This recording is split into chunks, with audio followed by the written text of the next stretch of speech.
اور چونکہ کووڈ چل رہا ہے تو SOPs کا خیال رکھتے ہوئے ہم نے بار بار جو ہے پریس کانفرنس یا ہمارے جو پروٹیسٹ ہوتے تھے وہ ڈیفر کرتے رہے.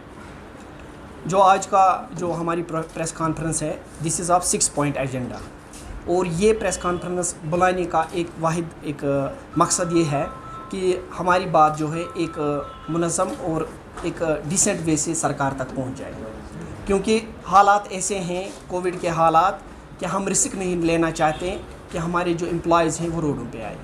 6 پوائنٹ ایجنڈا پریس کانفرنس میں ہم نے کچھ ایسے پوائنٹس رکھے ہیں, کچھ 6 ہم نے اس میں کرکس بنا کے رکھا ہے ایسا تاکہ سرکار تک پہنچ جائے اور ان کو بھی آسانی ہو جائے ٹائم بائی ٹائم ان مسئلوں کو حل کرنے کی. سب سے پہلی بات میری ریکویسٹ رہے گی, گزارش رہے گی اعلیٰ حکام تک, پرٹیکولر ہانریبل لیفٹیننٹ گورنر جو ہمارے منوج سنہا جی ورتھی ایڈوائزرز ورتھی چیف سیکرٹری سے, بہت ڈسٹرکٹ لیول سے لے کر سیکٹریٹ لیول تک بہت سارے آفیسر صاحبان پچھلے 2 سال سے ان کی جو میعاد ہے وہ پوری ہو چکی ہے, 4 سال 5 سال 6 سال کسی کے ہو گئے ہیں, کوئی ریشفل نہیں ہوا ہے. اس سے ایک جو آفسز میں ہے ایک مافیا سسٹم سا, ایک لابیزم سا بن گیا ہے.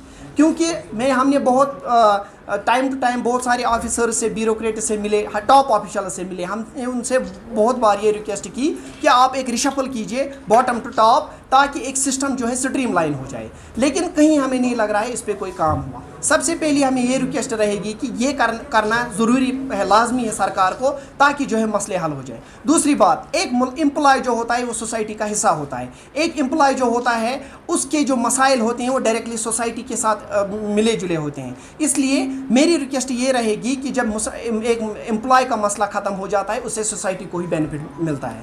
تو سب سے پہلی بات یہ ہے ہمارا یہ پہلا سب سے ایجنڈا جو آپ آج کل دیکھتے ہو پروٹیسٹ ہو رہے ہو یا پریس کانفرنس بہت سارے لوگ کرتے ہیں, سب سے پہلی بات ہے ڈیلی ویجرز کا. اس میں سرکار کو پتہ ہے ایشو کیا ہے, اس کے لیے کنکریٹ سٹیپس اٹھائے جائیں اس کو ریزالو کرنے کے. اور دوسرے ساتھ CPW ایجوکیشن محکمے میں 7,500 ہیں.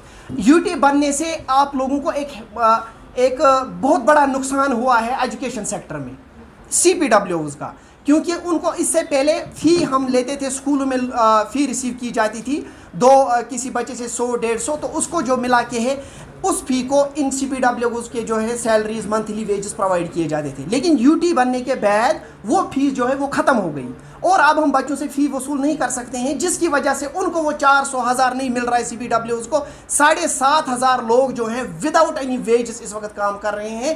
یہ ہمیں بہت بڑا نقصان اٹھانا پڑا ہے. ہم سرکار سے اپیل کرتے ہیں کہ اس کے لیے کوئی ایسی ریہیبلیٹیشن پالیسی کی جائے تاکہ ان کو بھی وقت پہ ملے. آشا ورکرز, آپ لوگوں کو پتہ ہوگا, آپ میڈیا حضرات جو اکثر جاتے ہیں, آشا ورکرز گھر گھر گئے, انہوں نے گھر گھر جا کر انرولمنٹ کی, رجسٹریشن کی, آدھار کارڈ کی, ویکسینیشن ڈرائیو میں ان کو ہر جگہ پہ استعمال کیا. جہاں پہ ایک ہیلتھ ورکر نہیں جا سکا, ڈاکٹرز ان کو کال کر کے ولیج پر جو گاؤں میں کوئی بھی ہوتا تھا اس کے گھر جا کر آدھار کارڈ نمبرز ریسیو کیے, انہوں نے اس پہ کام کیا.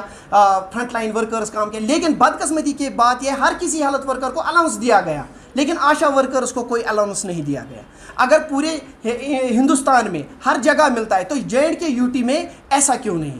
ہم چاہتے ہیں کہ ہماری سرکار سے گزارش ہے اس پر نظر ثانی کی جائے اور ان کو جو ہے اس زمرے میں جلد سے جلد لایا جائے. اگر NRHM کے تحت یہ بھی کام کرتے ہیں, اگر NRHM کے تحت دوسرے ملازمین بھی کام کرتے ہیں, ان کو اس زمرے میں لانا چاہیے. یہ ہماری سرکار سے اولین ترجیح اس میں دینی چاہیے. اس کے ساتھ ساتھ چونکہ میں سارے معاملات نہیں پڑھ پاؤں گا, اب میں کرکس بتاؤں گا آپ کو کہ ان کون سے پیچیدہ معاملات ہیں اس وقت جس کی وجہ سے ملازمین پریشان ہیں.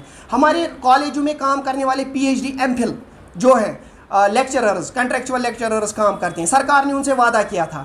لداخ UT میں نے اس سے پہلے بھی کہا, لداخ UT میں 60,000 کے قریب ان کے سیلری ملتی ہے, لیکن JNK UT میں وہ امپلیمنٹ نہیں ہوا ہے. دوسری بات, ان کے لیے کورٹ نے ڈائریکشنز ایشو کر دیے ہیں کہ ان کو جو ہے کنٹینیو کر کے ان کے معاملات حل کیے جائے, لیکن اس کورٹ آرڈر کو بھی وہ امپلیمنٹ نہیں کرتا ہے ڈپارٹمنٹ ہائر ایجوکیشن. انہوں نے ڈیسیو کیا ہے گورنمنٹ کو, وہ پراپر جو آفیشلز ہیں بلو لیول وہاں پہ بیٹھے ہوئے ہائر ایجوکیشن میں, وہ ڈیسیو کرتے ہیں ہائر آفیشلز کو, گورنمنٹ کو ڈیسیو کرتے ہیں, کورٹ آرڈر کو وہ وائلیٹ کرتے ہیں. اس معاملے پہ نظر ثانی ہونی چاہیے. اس کے ساتھ ساتھ آپ دیکھتے ہو بہت سارے محکموں میں کام کرتے ہیں. ہمارے ایجوکیشن میں ٹیچرز جو ہے اس وقت 160 کے قریب ٹیچرز کووڈ ڈیوٹی میں ایئرپورٹ میں کام کر رہے ہیں. وہاں پہ اسکریننگ, وہاں پہ ٹیسٹنگ وہی کرتے ہیں, ویکسینیشن سینٹرز. اگر سب کو الاؤنسز دیا گیا, اگر ہیلتھ ورکرز کو کام کے لیے الاؤنسز دیا گیا, اس زمرے میں ان کو کیوں نہیں لایا گیا؟